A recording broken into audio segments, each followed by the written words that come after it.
Back for more? Good.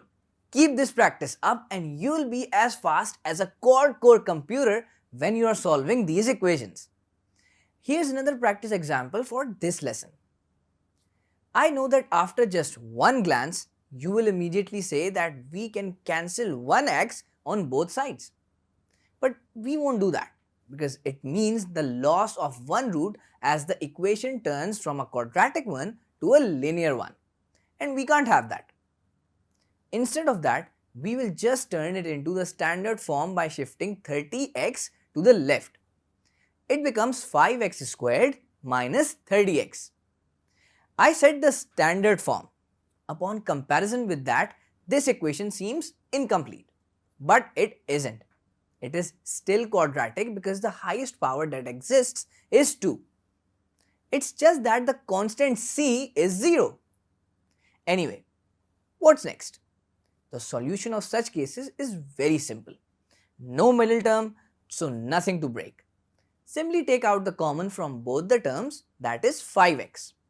You can always verify this by multiplying the common factor back with every term inside the adjacent bracket.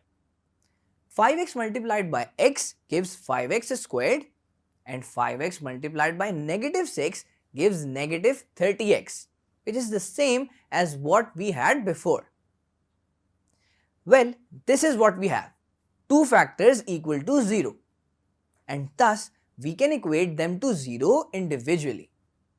Next up, shift 5 and minus 6 to their right hand side to isolate x in both equations. And thus the values of x are found to be 0 and 6. Or we can say that 0 and 6 are the roots of the given equation. Finally, we can write it like that in curly brackets to signify it as a solution set. Now, this is the perfect time to explain what would have happened if we had cancelled x at the very beginning. You'd have this equation.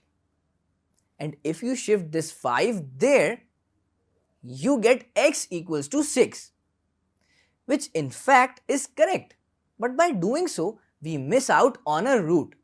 This one, x equal to 0. And as I said in the very beginning, we can't have that now. Can we? Do you know what you can have? Or rather do have? A better understanding of how to solve quadratic equations by the factorization method.